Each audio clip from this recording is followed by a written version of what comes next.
Voilà. Alors voilà, on va commencer. Alors on est bien qu'on soit Parashat Vayetze, j'ai pas trouvé un thème spécial, mais par contre il y a un thème qui nous concerne parce qu'ils ont prévu de la pluie pour Shabbat. Qu'est-ce qui se passe dans les lois de Shabbat quand on a les habits mouillés? Vous êtes dehors, vous prenez la pluie, vous rentrez à la maison, vous êtes toutes trempées. Qu'est-ce qui se passe Shabbat avec les vêtements qui ont pris la pluie? Alors on te dit, quel est le problème? Alors Shabbat, on craint un des 39 travaux, le travail de presser. Ça vient d'un un dérivé du travail de faire des jus, qui est un dérivé lui-même, le travail de sortir le blé de l'écorce dans laquelle il se trouve. Donc ça va très loin. Et en même temps, il y a donc une interdiction qui s'appelle de presser. Maintenant, presser, c'est quand vous cherchez à faire du jus. Vous avez un chiffon, vous voulez l'eau qui va sortir du chiffon. Ça, c'est d'Oraïta. Quand vous voulez le jus qui va sortir de la pression, ça ressemble à la pression du blé, la pression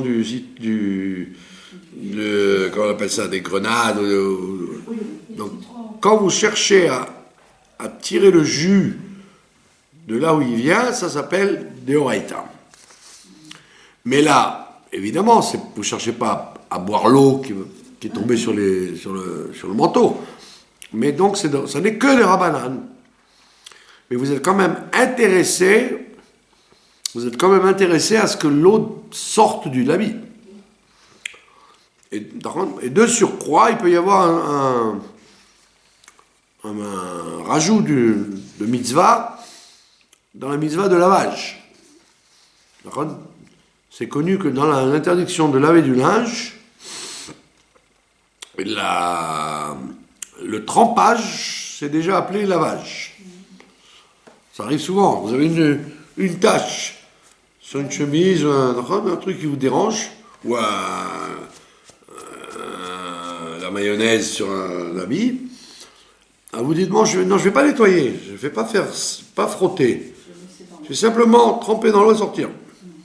Ça s'appelle, comme la Mishnah, la Gemara, elle dit Shriyato zo ikibuso. Le fait de tremper l'habit, ça s'appelle le laver déjà. Même si vous ne faites rien avec. Même sans lessive, même sans frotter. Donc vous avez deux problèmes quand vous avez des vêtements qui se mouillent Shabbat. C'est d'en venir à presser. D'accord? Alors on te dit, il y a quand même un allègement. C'est quoi l'allègement? C'est qu'on n'est pas rigoureux quand c'est des vêtements qu'on porte. Quand il y a un vêtement qui est dehors, j'ai enlevé la chemise pour la laver, là où il y a un problème. Parce que quand on lave un vêtement, en général, on l'enlève. Mais là, il est sur moi. Maintenant, j'arrive à la maison, il est plein d'eau. Donc, j'enlève l'habit, j'ai aucun problème, même si ça coule, même si en le touchant, ça presse automatiquement et ça fait sortir de l'eau, j'ai pas de problème, parce que c'est un vêtement que j'avais sur moi. Et il te dit mieux que ça, si jamais, alors par exemple je l'ai accroché, et maintenant quand je veux ressortir, il est encore mouillé. Et même s'il est encore mouillé, tu as le droit de le remettre, parce que c'est ton vêtement, c'est pas un vêtement que tu voulais laver, c'est le vêtement que tu avais. Donc les Chachamim n'ont pas fait une xéra sur les vêtements qu'on porte. Donc c'est pas agréable, bien sûr, de remettre un vêtement mouillé, mais un manteau que vous avez pris, qui était mouillé, si vous le remettez, vous n'avez pas de problème, même si quand vous faites ça, il y a de l'eau qui sort, ou ça vous arrange que l'eau s'en aille, il n'y a aucun problème. Maintenant, est-ce qu'on a le droit d'étendre? D'étendre. Pas simplement de le pendre sur sur un clou. Mais sur un cintre ou sur une chaise, est-ce qu'il y aurait une permission? Alors on te dit, si tu fais ça de façon à ce qu'on ne voit pas particulièrement que tu l'as pendu, il y a le chauffage là, tu as le chauffage, et toi, discrètement, tu le mets, tu l'enlèves, et puis comme par hasard, la chaise est à côté du chauffage. Donc ça t'arrange. Mais comme tu n'as pas fait une péoula de le mettre sur le chauffage, tu l'as mis à côté, et que, en vérité, on n'est pas obligé de soupçonner que tu le mets pour sécher, comme ça ne se voit pas, alors on n'interdit pas de mettre dans un endroit proche d'un chauffage où il va probablement mieux sécher que s'il est loin. Et ça, c'est pour les adultes. Maintenant, si c'est pour des enfants, par exemple, alors on a le droit. Comme on a dit déjà plusieurs fois, les enfants, jusqu'à un certain âge, ils sont appelés des malades pas en danger, parce qu'ils sont plus fragiles.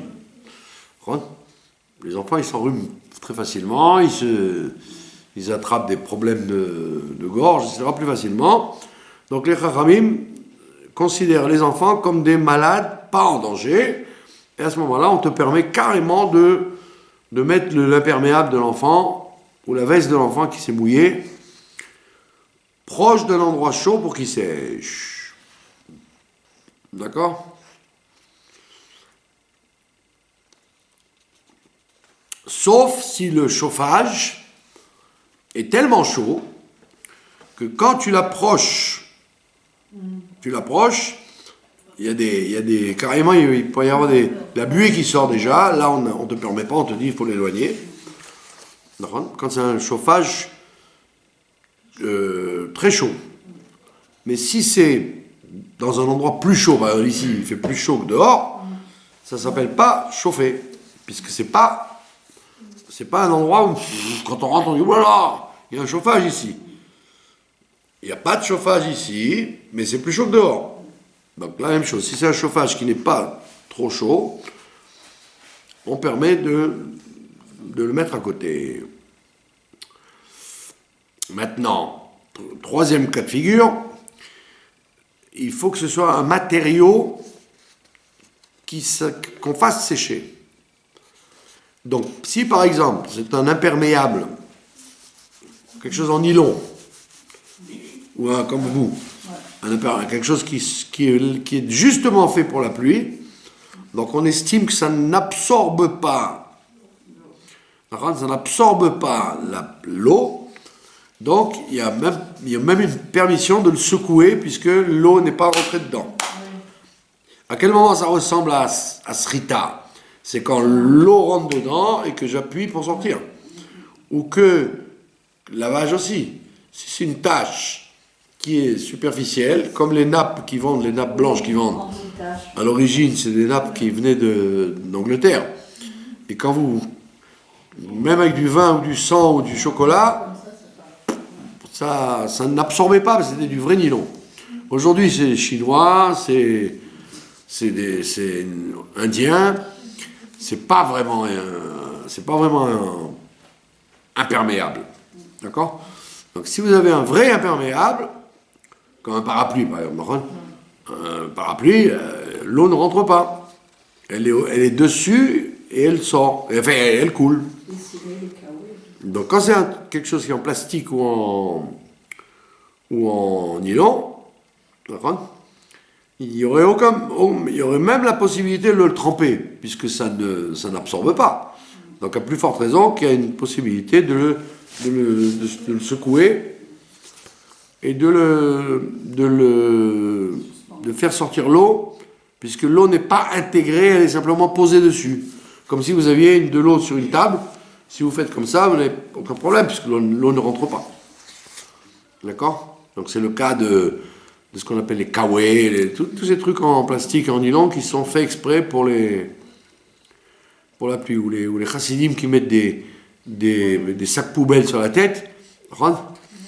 La même chose, c'est des sacs poubelles, c'est en plastique, donc il n'y a pas de problème de le secouer pour enlever l'eau, puisque ça ne s'appelle pas laver ou essorer. D'accord? Et donc tout vêtement qui est fait pour ça, il n'y a aucun problème de se secouer. Également les bottes. Les bottes en plastique ou les chaussures en plastique. Si c'est en cuir ou en matériaux absorbants, là on n'a pas le droit. D'accord? Mais si c'est un matériau qui n'absorbe pas la pluie, comme le caoutchouc, ce qu'en français on appelait l'élastomère, les chaussures en élastomère, il n'y a pas non plus de problème de les secouer et même de prendre un chiffon et d'enlever l'eau qu'il y a dessus. Puisque de toute façon, l'eau ne rentre pas.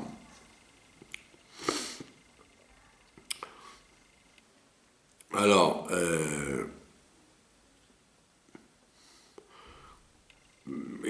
on a vu donc, dans tous les cas de figure, vous avez le droit, vous n'êtes pas obligé de le pendre sur un clou, vous pouvez le pendre sur un cintre. Quelque chose, un élément où ça s'étend. Que ce soit une chaise, que ce soit un cintre, que ce soit comment on appelle ça, une table, vous n'êtes pas obligé de le laisser compact, vous pouvez l'étendre sans aucun problème. D'accord? Maintenant,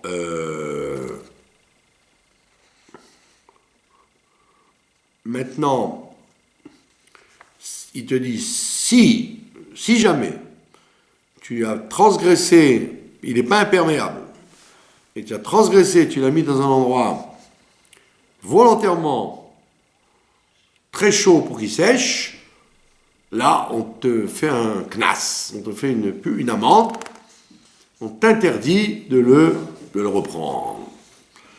Puisque tu n'as pas hésité à le mettre exprès dans une source de chaleur, exprès tu l'as attendu, ça s'appelle Bémézid. Donc les Chachamim, ils sont intransigeants là-dessus.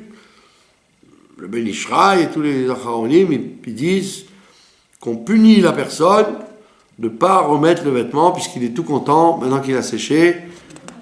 S'il avait séché dans un endroit qui n'est pas chaud, alors il n'y a aucun problème. Mais là, il a fait exprès, il a mis juste à côté du chauffage.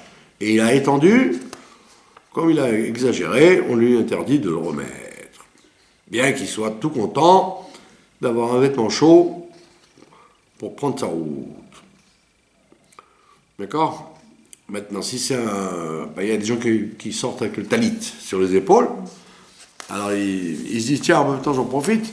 Comme il ne fait pas chaud, je vais prendre le talit pour me servir comme imperméable. Au lieu de salir mon costume, je vais me mouiller le talit. D'accord? Alors on dit, comme c'est un talit, c'est un vêtement qui sert à la mitzvah. C'est pas un vêtement qui sert à la pluie.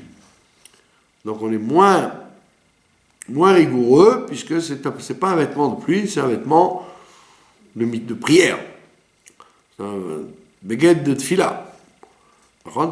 Donc, comme on ne veut pas gaspiller l'argent des gens, qu'un talit ça coûte cher, bien que ce soit qu'un morceau de tissu, ça devrait coûter moins cher qu'un manteau. On voit qu'un grand talit coûte plus cher qu'un habit fait pour ça.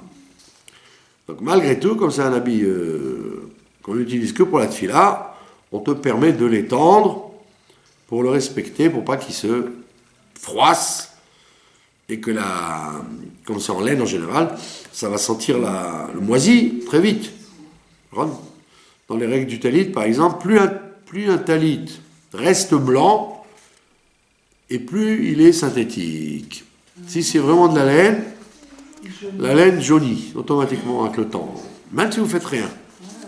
Une laine, par le fait que c'est de la vraie laine, même si vous l'enfermez dans un plastique ou vous la protégez, la laine jaunit par nature. Alors, tous les talitotes qui vendent aujourd'hui, il y en a très peu qui jaunissent, et il y en a qui disent « Oh, je suis embêté, regarde lui, il a acheté un talit, ça fait 5 ans, il n'a pas bougé, il est toujours blanc. » Ben oui, mais rigolo. Parce qu'il y a au moins 30% de nylon dedans.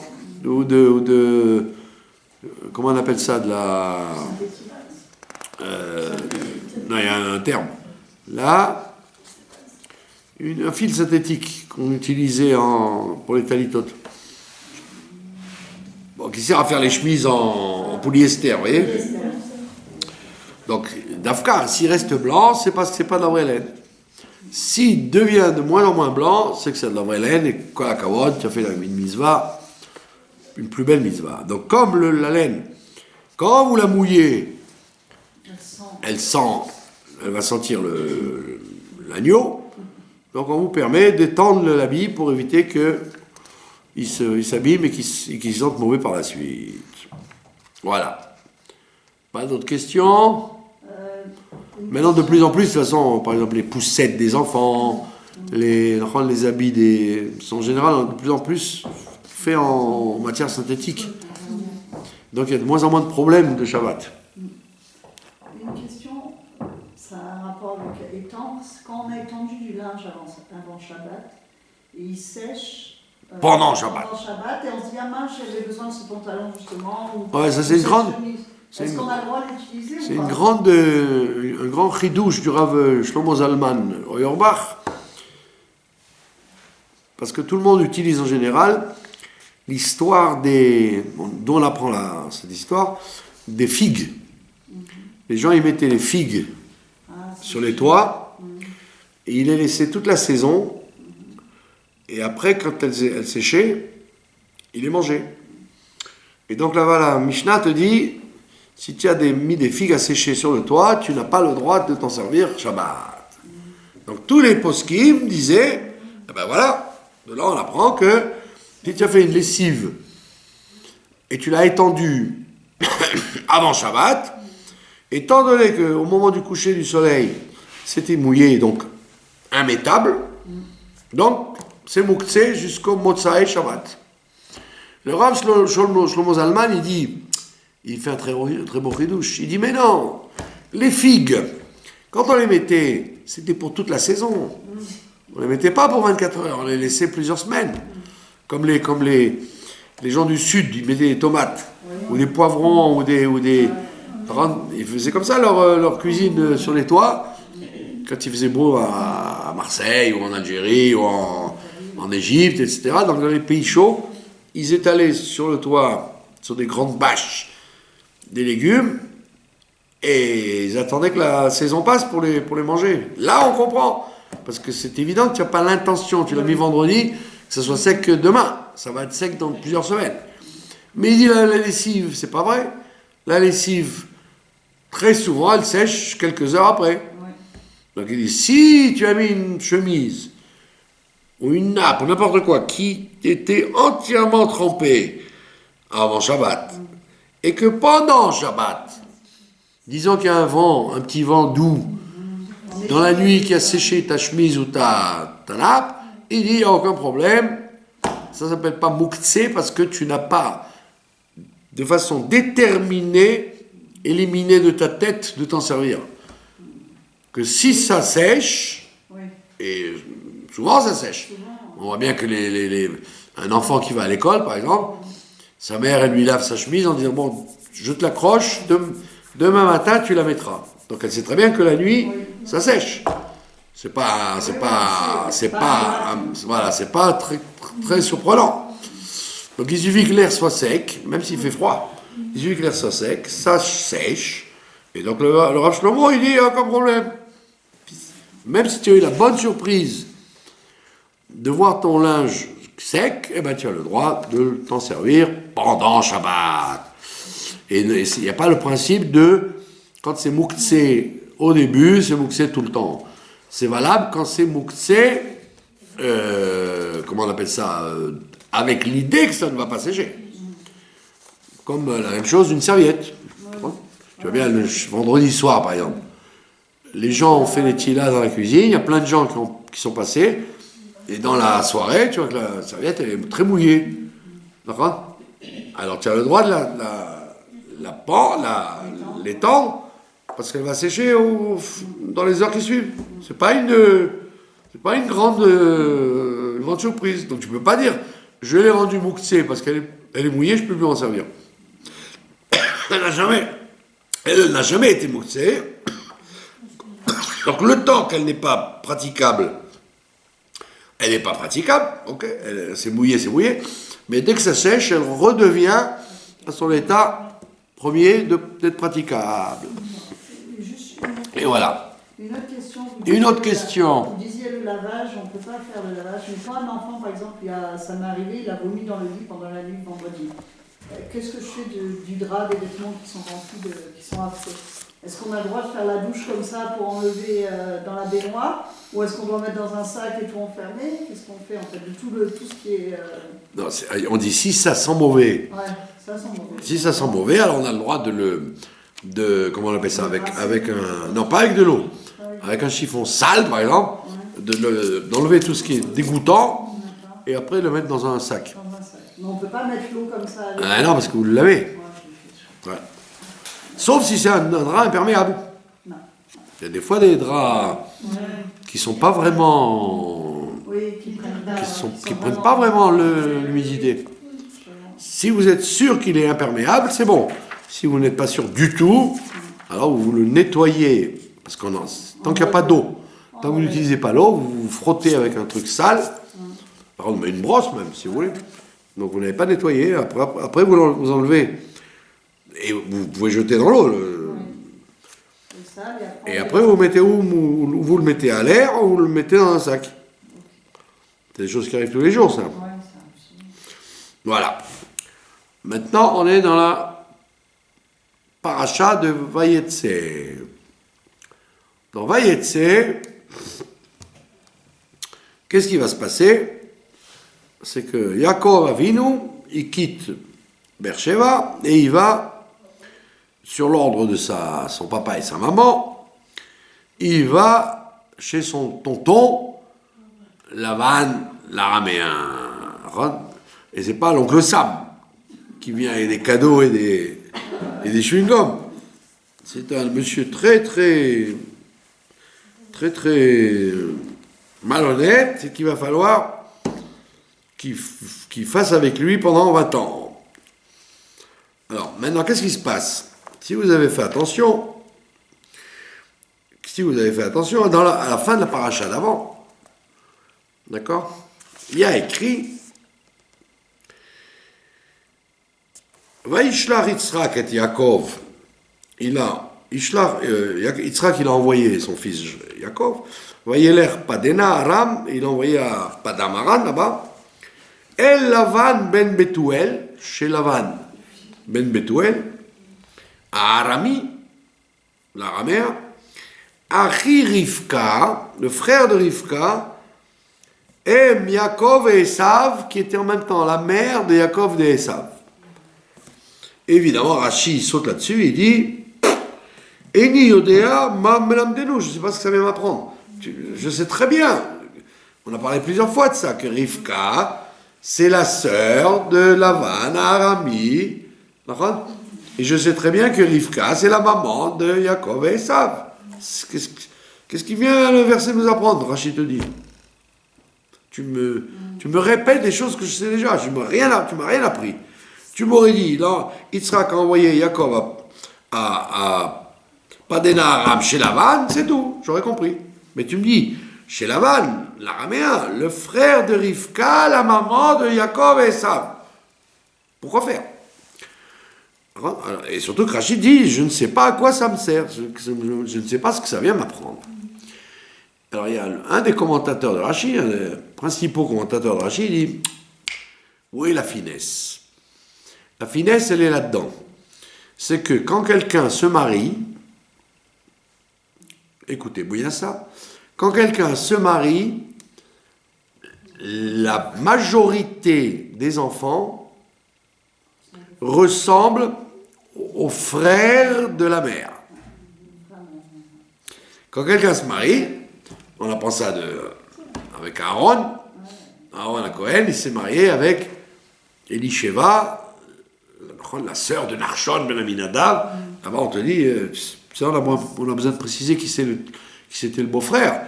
Parce que sache que quand tu te maries, la majorité de tes enfants vont ressembler aux frères de ta femme. Donc sache à quoi tu t'exposes. Si ta femme elle a des frères, une majorité de tordus, t'étonne pas d'avoir des enfants tordus. Mais là on dit, ils étaient que deux. Et dans les deux, il y en a un tordu et un bien. Donc il n'y a pas de majorité là-dedans. Donc comme il n'y a pas de majorité là-dedans, qu'est-ce qu'il a voulu lui dire le verset? Et bien lui, il lui a dit, tu vas avoir affaire à ton oncle, qui est donc le frère de ta mère. Et donc, d'après les enfants que tu as eus, tu vas savoir comment il est ton oncle. Puisque tes enfants ressemblent à leur oncle. Mais il va ressembler à qui? À Esav. Mon oncle Lavan, il ressemble à Esav ou à Jacob. Il ressemble à moi ou à mon frère. Donc il ne pouvait pas savoir. C'est pour ça qu'il lui dit, avant de partir, son père lui dit, voilà, tu vas aller là-bas, et sache que je ne peux pas te préciser. Moi, j'ai jamais été là-bas. C'est Eliezer qui a été là-bas chercher ta mère. Moi, je ne l'ai jamais vu, ce monsieur. Eliezer, il a été là chercher, mais je ne l'ai jamais connu, mon beau-frère. Je n'ai jamais bougé d'ici, et lui jamais venu ici. Donc, je ne sais pas qui c'est ce Lavan. Et ma femme, Rivka, elle ne m'en a jamais parlé. Elle se serait bien gardée de m'en parler d'ailleurs. Donc je ne sais pas si tu vas avoir affaire à un homme peu recommandable comme ton frère Esav, ou un homme droit comme toi. C'est pour ça qu'il avait besoin de lui dire, de préciser. Donc ce que Rachi n'a pas su, un de ses commentaires nous le déchiffre pour nous dire, pour préparer le voyage de Jacob, son père lui dit, tu risques de tomber sur ce cas-là ou ce cas-là. Donc, c'est ce qu'on appelle, dans la Gemara, quand tu as affaire à quelqu'un que tu ne connais pas, alors là il y a écrit, Chashdeu, méfie-toi de lui, Verkabdeu, et honore-le en même temps. Tu joues, tu mélanges la chèvre et le chou avec lui, jusqu'à ce que tu saches à qui tu as affaire. Peut-être qu'il est droit, donc honore-le, et peut-être qu'il est truand, et donc méfie-toi de lui. Et on a une allusion très forte là-dedans, c'est que sans arrêt on répète Lavan Arami. Lavan l'araméen. Lavan l'araméen. On n'a jamais vu, quand on a dit Pharaon, Melech Mitzraïm, le roi d'Égypte. On n'a pas dit le Pharaon l'Égyptien. On a vu Melech, on a dit Melech Plishtim, le roi des Philistins. On n'a jamais dit. On ne répète pas 1000 fois. Tu as dit Pharaon. Ça y est, je sais qu'il est roi d'Égypte, je sais maintenant. Avimelech, je sais qu'il est roi de. Mais pourquoi Lavan, sans arrêt, la Torah répète Lavan l'araméen. Lavan l'araméen. Tu as besoin de préciser d'où il vient à chaque fois. C'est comme les gens modernes. Ou Ashkenazi. Ani, je peux demander à quelqu'un. Ken, demande à lui, à Tsarfati, je m'en. Ok, il y a des gens comme ça, on les définit d'après d'où ils viennent. D'accord? Mais la Torah, elle est pas lourde. De répéter 1000 fois qu'il vient on a conseillé qu'il vient que c'est un araméen. Tu me l'as déjà dit depuis plusieurs fois déjà. Alors la Midrash, il dit parce qu'en vérité, c'est un jeu de mots. Lavan Arami, c'est Lavan Aramaï. Lavan le trompeur, le rusé. Celui qui n'a pas honte de tromper les gens. C'est une allusion que Yitzhak lui dit. C'est vrai que c'est 50-50. Mais j'ai tendance à penser, d'après ce que Eliezer m'avait raconté, parce que ta mère on n'a pas trop parlé, mais avec Eliezer j'en ai parlé. Et j'ai vu que c'est un homme qui aime l'argent, c'est un homme qui n'est pas très droit, bon. Mais peut-être il a fait de tchouva, peut-être il a changé. Ça fait quand même plus de 60 ans qu'il n'a pas vu son beau-frère. Donc peut-être qu'il a fait de tchouva. Donc, on te dit Arami. Donc, il est peut-être araméen, mais il est peut-être Ramaï. Peut-être c'est peut-être un escroc, un fraudeur, un trompeur. D'accord? Et donc, c'est ça, toute la paracha. Il va sortir de Beersheba, c'est un endroit pur, avec son père et sa mère, les tzadikim, la kedusha de la ville, et il va se retrouver dans les griffes du lion, là-bas, à Padan Arami. Et donc, c'est toute la paracha nous enseigne comment se comporter vis-à-vis d'une situation de quelqu'un qui est un trompeur. Et pourquoi cette paracha est très actuelle? Parce que nous vivons dans un monde aujourd'hui où la tromperie, les choses frauduleuses courent les rues, que ce soit l'Occident, que ce soit les gens qu'on fréquente, les gens qu'on fréquente pas, etc. À chaque moment, tu dois vivre sur le qui-vive, en te demandant est-ce qu'on est en train de me tromper ou pas. Donc à chaque fois, tu dois vivre sur l'attitude de dire Rachdéou, je dois me méfier de lui, et en même temps, Rabdéou et l'honorer. Une plaisanterie. Aujourd'hui, il y avait une publicité pour un produit d'un rave italien, orthodoxe, très connu. Alors il y avait écrit Kasher Chalavi, pas pour Pessah, donc Kasher au lait, pas pour Pessah, contient du lait et tel produit, d'accord? Et à la fin ils disent ça marche avec des pâtes, c'est pas pour Pessah, ça marche avec des pâtes ou de la viande.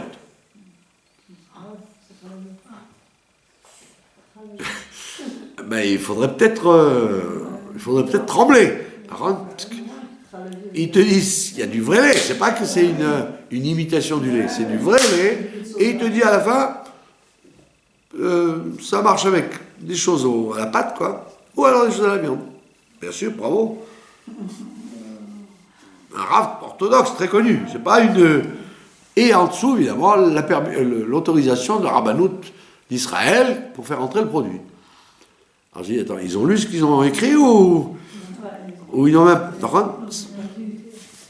Est-ce que lui, le rave, il est au courant qu'on a écrit ça? Et s'il est au courant, il aurait dû interdire qu'on le mette une étiquette pareille. Donc vous demandez où vous êtes, quoi. Donc tu dis, pince-moi, je rêve. D'accord? Ça, c'est un exemple stable en passant aujourd'hui. D'accord? Donc on est dans une situation où le monde vit dans la Ramaout. Alors, Alpi, d'après la Chassidoute, c'est très connu, Lavan, ça représente le niveau de Yom Kippour. Le Loven Aelion, le blanc supérieur. Le blanc supérieur, et comme c'est connu en couleur, le blanc, c'est la couleur de tout. Tout est à base de blanc. Après, avec la lumière, ça prend des différentes couleurs. Donc ça veut dire quoi? C'est que le trompeur, son origine, elle est dans le blanc. Ça veut dire quoi? Ça veut dire que le trompeur n'a pas le sentiment de faire du mal. Puisqu'il te dit, moi je vois le monde, ou comme ça, c'est pareil. Donc je te dis 1000 shekels, et après je change d'avis, je te dis 10 000 shekels, pour moi c'est pareil. Mentir, dire la vérité, c'est au même niveau. Dans l'origine des choses, il n'y a pas de différence. Que ce soit vrai ou faux, bien ou mal, blanc ou noir, caché, passoul, ça n'a aucune importance. Donc on joue là-dessus à Yom Kippour. On dit au bon Dieu, tu sais quoi? Regarde-nous à l'origine. qu'on ait fait des bonnes choses et des mauvaises choses. Allez, passe l'éponge, pardonne-nous. Ça vient, notre pardon de Yom Kippour, il vient de l'Oven Haelion. Ça vient d'un niveau où Dieu il dit, bon allez, ça y est, qu'ils aient fait du mal ou pas du mal, allez, on passe. Alors, des grandes mitzvot, des petites mitzvot, je les laisse tranquilles. Le Loven Haelion, ça Dieu il peut en disposer. Mais l'escroc, c'est quelqu'un qui utilise un principe qui existe en haut, à l'origine des choses, et qui l'applique dans la vie quotidienne, en te disant, qu'est-ce qu'il y a? Qu'est-ce que j'ai fait? Attends, mais comment que j'ai fait? Tu m'as dit 1000, maintenant tu me dis 10 000. Oh, ben c'est pas grave, hein? Oui, en haut, c'est pas grave. 10 000 ou 1000, c'est pareil. Mais dans ce monde-là, il y a des couleurs, il n'y a pas que du blanc. Dans ce monde-là, il y a des nuances.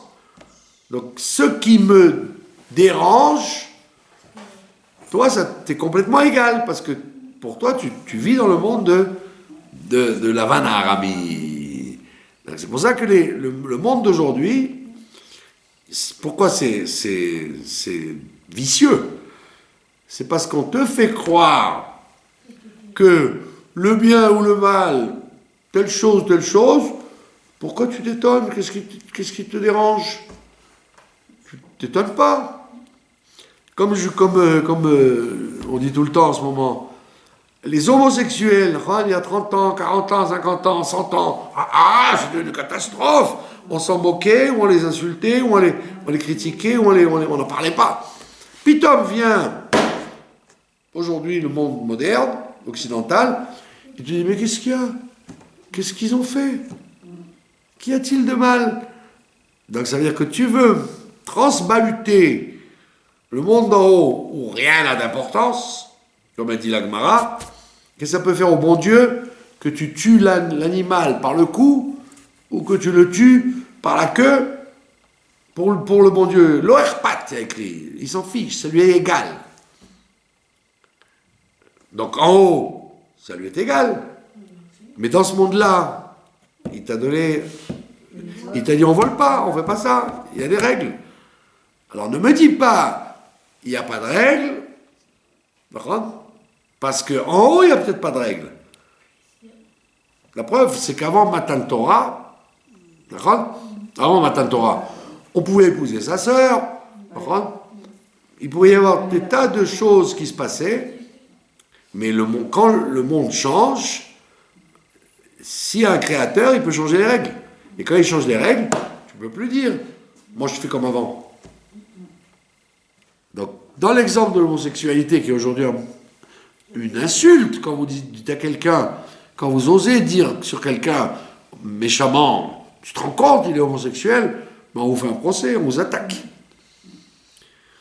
Donc ça vient d'une volonté de répercuter une chose qui est en haut, où rien n'a d'importance, le bien, le mal, Esav, Yaakov, voler, pas voler, mentir, pas mentir.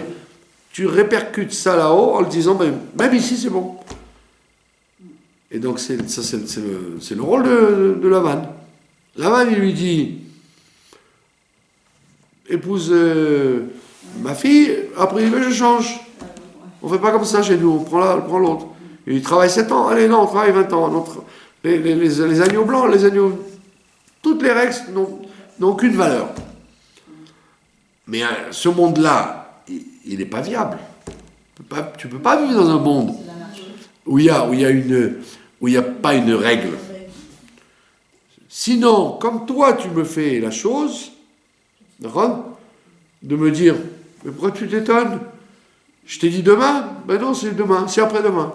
Attends, mais j'ai perdu une journée à cause de toi. Et j'ai raté quelque chose. Ah ben c'est pas grave, hein. Demain, après-demain, homme ou femme, pas grave. Alors, de la même façon, toi, tu dois te comporter avec ça. C'est ce que fait Yaakov. Yaakov, il se comporte avec ça de façon invariable. Lui, il bouge pas. Il bouge pas.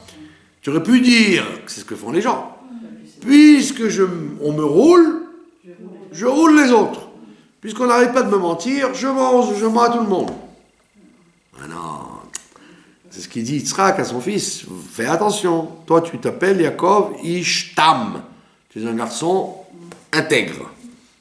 L'intégrité, ça veut dire, ça m'est complètement égal que le monde devienne fou, que le monde devienne trompeur, que le monde n'ait plus aucune règle. Moi, je garde les règles. Moi, je regarde les règles. Et qu'est-ce qui va se passer? C'est ce que l'histoire nous raconte. Que lui, il garde ses règles, et c'est le bon Dieu qui fait qui lui arrange ses affaires. C'est toi, tu n'as pas le droit. Tu n'as pas le droit de rentrer dans le jeu de Lavan Arami. Tu n'as pas le droit de dire, puisque le monde est un monde de voleurs, je vole. Puisque le monde est un monde qui n'a pas de parole, j'ai pas de parole. Ne fais pas ça. Reste tam. Garde tes principes, même si tout le monde entier te prend pour quelqu'un vraiment de ridicule. Comment il t'a roulé, alors roule-le. Sois pas bête. Comme en Rino, le gosse t'a frappé, ben rends-lui. Il t'a volé tes bonbons, demain vole-lui ses bonbons. Non, Yaakov, il n'a jamais un instant roulé et ça. Il n'a jamais dit, plus tu m'as fait, je te fais aussi. Au contraire, il rentre avec lui dans le jeu. Alors tu aurais dit, mais c'est un pigeon, c'est un idiot, c'est un perdant, c'est un loser ce gars-là. Et tu vois bien que pas du tout. Non seulement il perd aucun de ses combats, mais comme il est droit, comme ils disent les Israéliens, à la four, l'envers, les choses retombent sur leurs pieds. Comme il est droit, c'est lui qui bénéficie de toutes les tromperies que l'autre a envisagées. Et ça, c'est une très grande leçon de morale. On a dit que le Sefer Bereshit, c'est le Sefer de base du comportement humain, par-delà les mitzvot, par-delà, avant le Matan Torah, avant qu'on te dise quoi faire, il faut que tu sois un Adam, un Ben Adam.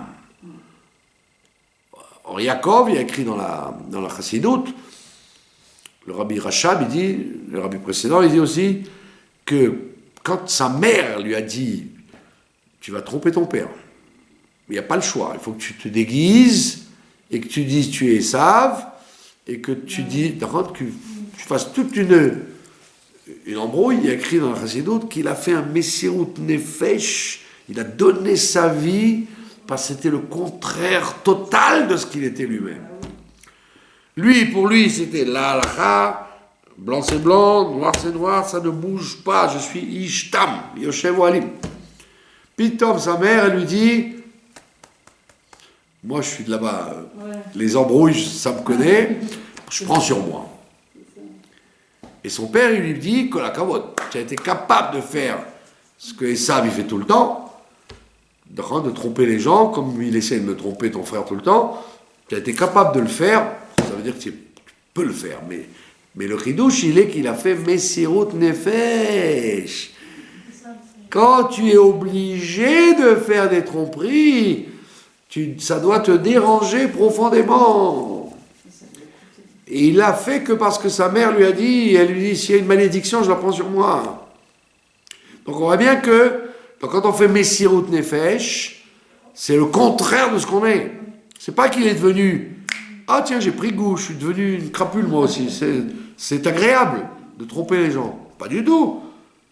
Il a pas pour autant changé de nature. Il est resté Tam, Yoshev Alim.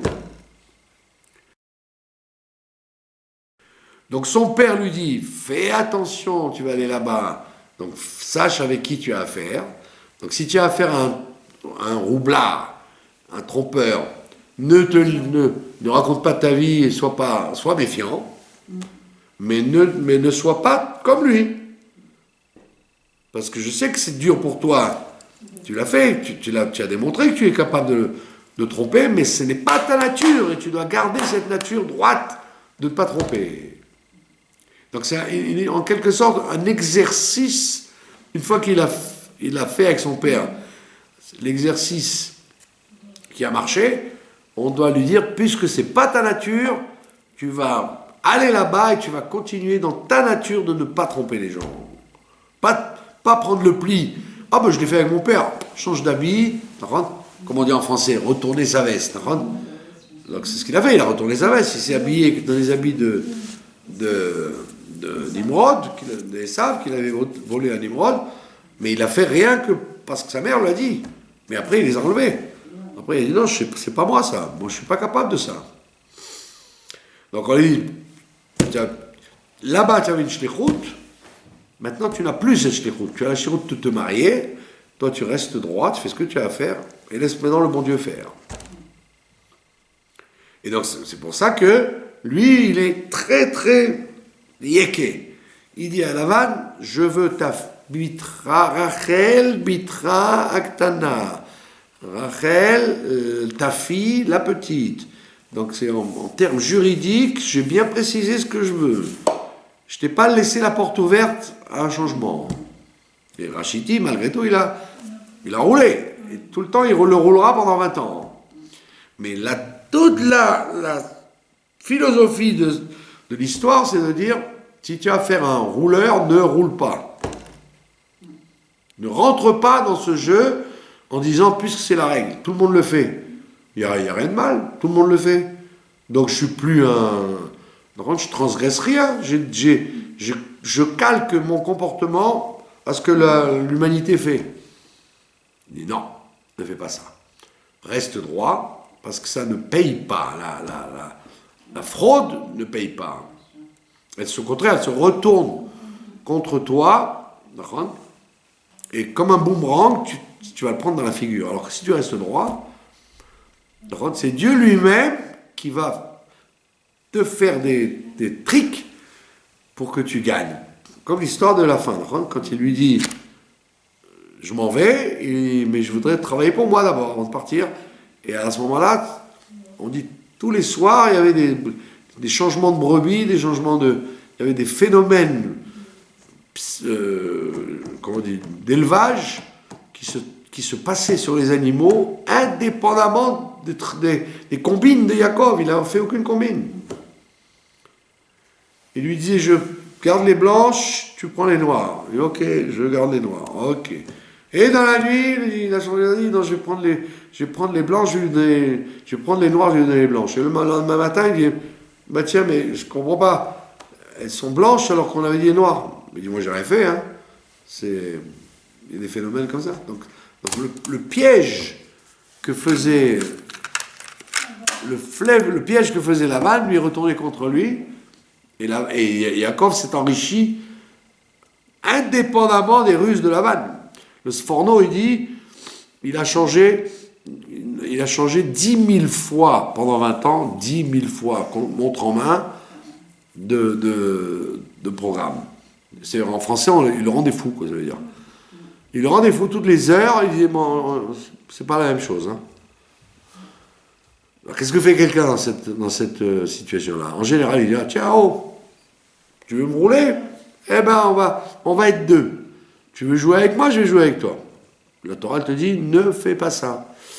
Ne sois pas sale, parce que les gens sont sales. Lui, il veut naviguer en eau trouble, toi, ne navigue pas en eau trouble. Continue à être droit jusqu'au bout. D'accord? Et c'est pour ça qu'à la fin, il prend ses femmes dans le champ, il y a écrit dans le champ, et Rachid il dit pourquoi dans le champ, pourquoi il n'a pas parlé avec elle? Ils ont préparé leur départ. Comme on l'a dit, c'est pas parce que tu ne dois pas frauder que tu dois raconter ta vie. Donc tu peux être cachotier avec le fraudeur. Ne mens pas, mais ne lui raconte pas tout. Donc il fomente son départ. Il fabrique son départ avec Rachel et Léa. Alors on dit, il les amène dans le champ. Alors évidemment, la Gemara, elle demande pourquoi dans le champ. Ils n'ont pas des maisons, il n'y a pas des tentes. Il dit non, parce que les murs ont des oreilles. C'est-à-dire que là-bas, il y avait des espions partout pour savoir exactement ce que faisait Yaakov. Et donc il dit, comme le mur ont des oreilles, on va dans les champs. Il n'y avait pas encore des caméras et des drones pour surveiller. Donc, c'est-à-dire que Yaakov n'est pas obligé Non, on t'a pas dit d'être naïf et d'être bête et d'être comment on dit de tomber dans les pièges du fraudeur. T'as jamais dit de faire ça.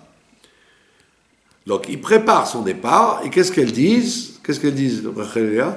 Elle dit notre père, il nous considère comme des esclaves, comme des otages. Donc c'est pas parce qu'il nous aime qu'il veut qu'on reste, c'est parce qu'il veut garder nos enfants pour les assimiler, et il veut que tu restes parce que tu amènes la bracha. Donc il n'a aucun intérêt pour toi, il n'a qu'un intérêt pour lui. Donc, pas de pitié, on s'en va. D'accord? Donc ça, on voit bien qu'il ne faut pas être naïf, bête et comme les catholiques, là, il t'a donné une gifle, tends l'autre joue. T'as pris une gifle, prends une leçon de morale, mais ne t'en sûrement pas l'autre joue. Donc, ça veut dire qu'il y a en même temps une mitzvah d'être méfiant, et une mitzvah de préparer tes coups pour pas te faire avoir, pour pas te faire qu'on se moque de toi, mais tu as une interdiction formelle de rentrer dans le jeu du trompeur en face. Alors c'est vrai que dans le monde de la diplomatie, etc., on ne peut pas être d'une franchise absolue. C'est connu, en diplomatie, vous connaissez, c'est en diplomatie, on te dit non, ça veut dire peut-être, et peut-être, ça veut dire oui. On décale. Mais c'est une règle de jeu. Mais alors, donc il y a des fois des situations où tu ne peux pas être franc, dire non. Quand tu dis vous allez venir au mariage, alors, comme c'est très loin, il fait froid, c'est pas vraiment intime, tu dis peut-être. Donc, s'il est intelligent, il comprend que c'est non. Moi, quand j'ai fait la bride de mon petit-fils, ils m'ont dit c'est où? Ah, Mazal Tov. Mazal Tov, ça veut dire on revient pas, quoi. Sinon, ils te disent où c'est? Quelle salle? Donc, on comprend en diplomatie que. Mais ça s'appelle pas de la fraude. Ça s'appelle du savoir-vivre. Pas vexer les gens. Alors, tu dis je m'efforcerai au Blinéder, au Mazal Tov en tout cas, etc. Mais tout le monde a compris, bon, c'est non. Par contre, donc, il y a ce qu'on appelle la diplomatie. T'as pas dit d'être franc au maximum et méchant, d'accord? Mais dans le comportement, tu ne dois pas mentir. Tu ne dois pas mentir et surtout, c'est plus que mentir, c'est frauder, c'est plus grave. La ramaout, comme on l'a dit tout à l'heure, c'est usurper une situation qu'il n'y a que Dieu qui a le droit d'avoir. Dieu, il dit qu'il est tué, qu'il n'est pas tué, qu'il soit tzaddik, pas tzaddik, je vais probablement lui pardonner. Comme on a dit lundi, sur Adam Arishon, que d'après ce qu'a fait Adam Arishon, Dieu aurait dû le tuer. Puisqu'il a dit, dès que tu manges le fruit, tu meurs. Donc il aurait dû le tuer. On voit qu'il n'a pas tué, il l'a envoyé en exil. Alors on explique que quand quelqu'un fait une très grave chose, pour éviter de le juger au maximum de la gravité, on le juge avec le bénéfice du doute, qu'il n'a pas vraiment voulu, qu'il n'était pas vraiment au courant, qu'il n'avait pas une grande conscience. Donc Dieu, il a dit effectivement, c'est vrai que je t'ai parlé de face à face, je t'ai dit de ne pas manger le fruit, mais peut-être tu as été pris par ton impulsivité, l'arbre était agréable, ta femme ne le savait pas, il y a un dossier qui fait que je ne suis pas obligé de te juger au maximum, je te juge sans te pardonner, je te juge en te punissant, mais la punition ne va pas au sens simple de te tuer. Je t'envoie en galoute, tu quittes le Gan Eden. D'accord? Donc, lui, le monsieur, il dit, je suis comme Dieu, moi. Je suis dans le Loven Haelion.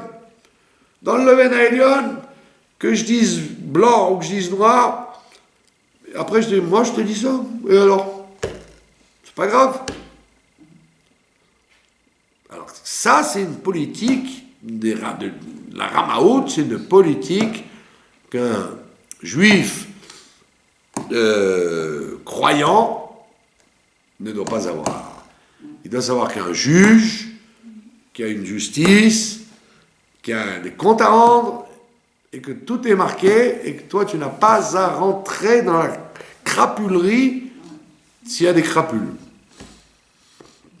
On t'a pas dit de te faire avoir. Ne te fais pas avoir. Ne raconte pas, ne sors pas toutes tes cartes. Garde des cartes proches comme au poker, d'accord ?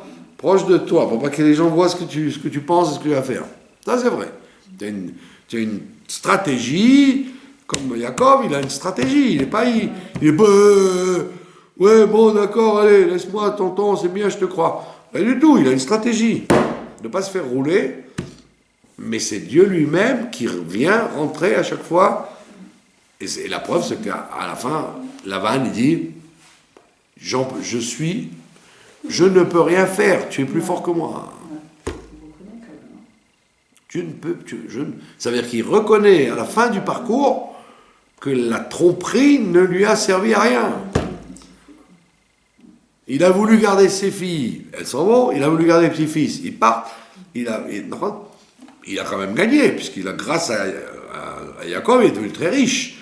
Il a eu des garçons qu'il n'avait pas, il a eu des biens qu'il n'avait pas. Mais c'est pas par sa tromperie, c'est par la bracha que Jacob était avec lui. Donc on lui dit, qu'est-ce que tu crois, que la tromperie ça paye? Ça paye pas du tout, tu vas prendre dans la figure en faisant la tromperie. Pourquoi? Parce que tu usurpes une qualité qu'il n'y a que Dieu qui a. Il n'y a que Dieu qui peut dire le bien ou le mal, je ferme les yeux quand je veux. Et je t'ai promis quelque chose, je te le donnerai demain, pas aujourd'hui. J'ai le droit. Mais toi, tu n'as pas le droit de faire ça. Toi, oui, c'est oui, et non, c'est non. Et c'est ça, toute la paracha de Vayetse, il sort de l'endroit de la Kedusha, il rentre dans le monde de la tromperie, et malgré tout, il reste le même.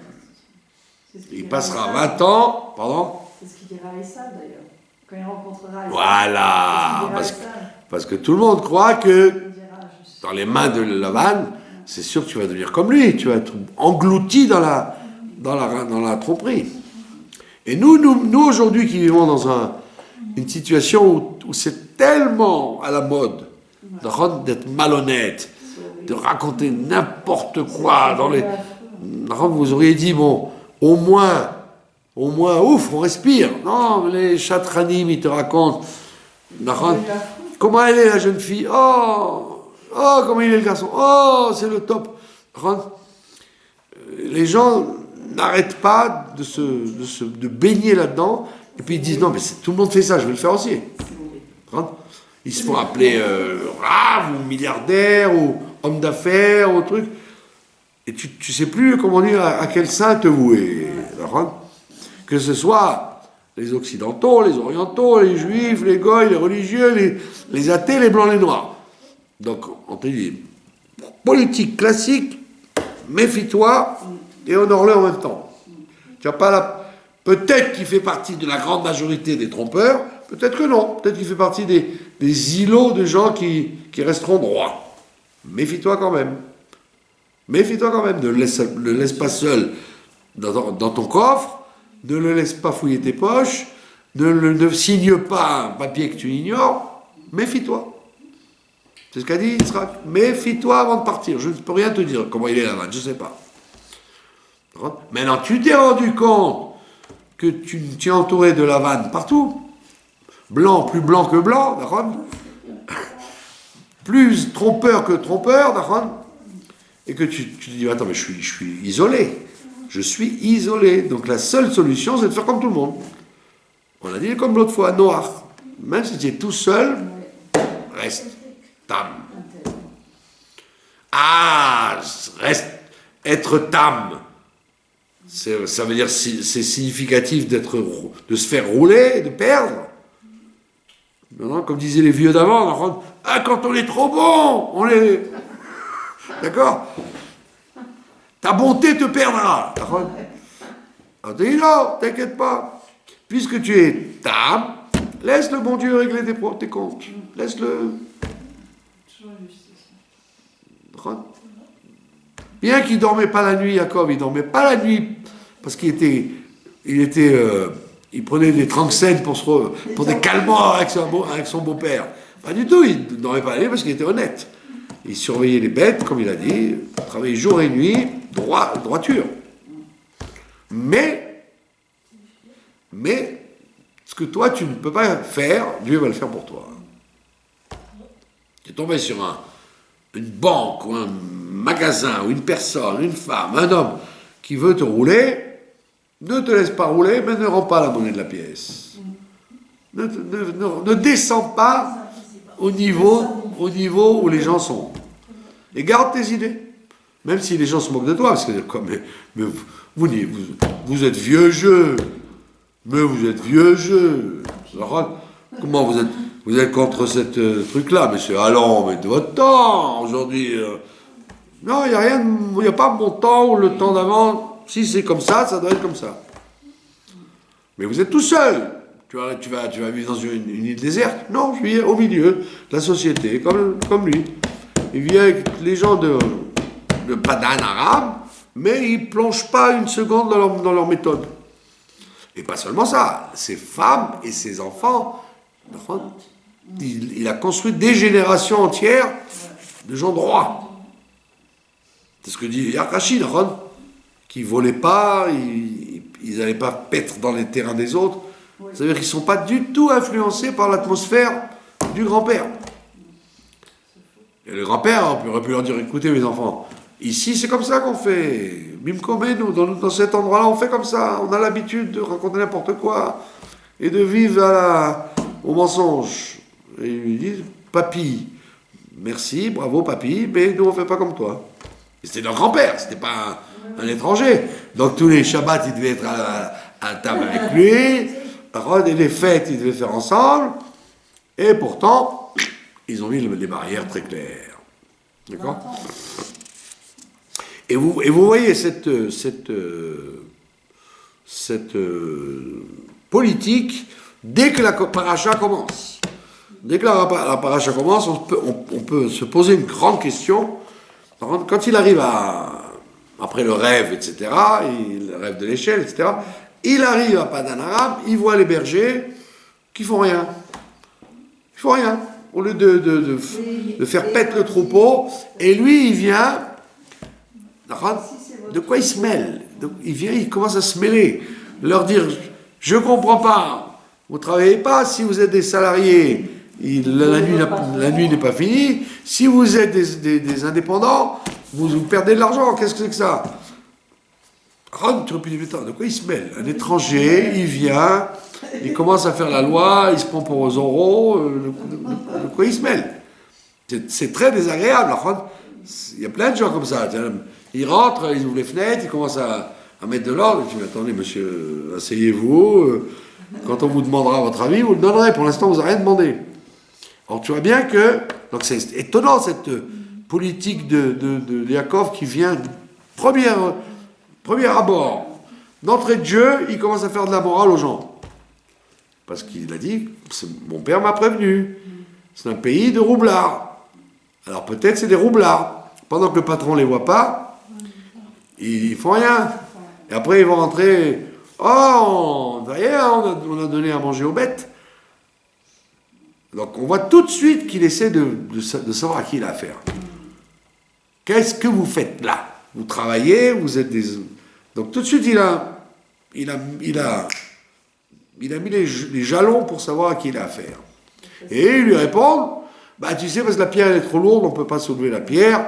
Et c'est pour ça qu'on ne peut pas donner à boire. Donc on voit que ce n'est pas des grands travailleurs. Hein. Ils auraient pu trouver une grue, une solution pour soulever la pierre. Bon, il a dit, bon, au moins, vous avez une bonne excuse. On ne peut pas donner à boire parce que la pierre est trop lourde. Ok, ils attendent les autres pour soulever la pierre. Mais vous voyez bien que tout de suite, ils vérifient dans quelle société il est rentré.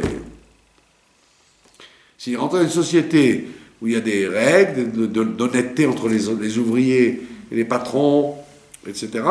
Ou une société où on roule les gens. Le patron n'est pas là, je ne travaille pas. Donc on voit qu'au tout départ, il a commencé déjà à vérifier à qui il a affaire. Et on voit bien qu'ils lui disent pas de quoi tu te mêles. Comme Asdom, quand ils disent à l'autre de quoi tu te mêles. Tu es aujourd'hui le juge, maintenant tu fais la loi. Non, ils disent non, parce que la pierre est trop lourde. Donc ils ont vu, ils ont dit, oh, celui-là, faut pas jouer avec lui, il est droit. C'est pas son argent, c'est pas ses affaires, et pourtant, il nous fait une leçon il nous apprend à vivre.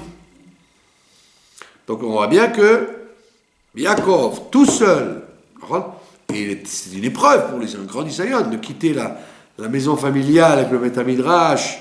Il avait tout là-bas, glad kosher, chez sa maman, son papa. Il a tout ce qu'il faut, il est transbahuté dans un endroit de bandits, de gens malhonnêtes, et malgré tout, il ne bougera pas. Et ça, c'est le grand enseignement que quelqu'un doit être, même seul, rester toujours dans la droiture. Et savoir qu'il y a un juge qui surveille. Ce que la vie ne vous dit pas, c'est que l'ange, il dit à Lavan, on te prévient, tu commences pas à lui casser les pieds. Demain matin, tu le rencontres et tu le laisses tranquille. Et je t'en ai parlé hier. Il avait la prophétie pour qu'on lui règle les comptes. Donc toi, tu ne le sais pas, ça, dans la vie. Mais dans la vie, c'est aussi ce qui se passe. Toi, tu as l'impression que l'autre en face, il va continuer à te rouler dans la farine. On te dit, non, t'inquiète pas. L'ange d'en haut, il lui a dit, fais pas trop le malin avec lui, parce que si tu le touches, tu vas voir que la droiture, ça paye. Pas la crapulerie, ça paye. La crapulerie, ça paye pas. Même si ça paye 3 jours, le 4e jour, tu prends sur la tête. Mais la droiture, oui, ça paye. Et voilà ce qu'on apprend de Yaakov Avinu. Donc, n'oubliez pas, donc, c'est une très grande avéra de tromper les gens, parce que c'est se prendre pour Dieu. C'est se brancher au niveau du Loven Aelion, où tout est pareil. Hein? Tu n'es pas le bon Dieu pour décider que tout est pareil. Dans ce monde-là, rien n'est pareil. Il y a des lois et il y a des règles. Voilà. Je vous remercie de votre attention.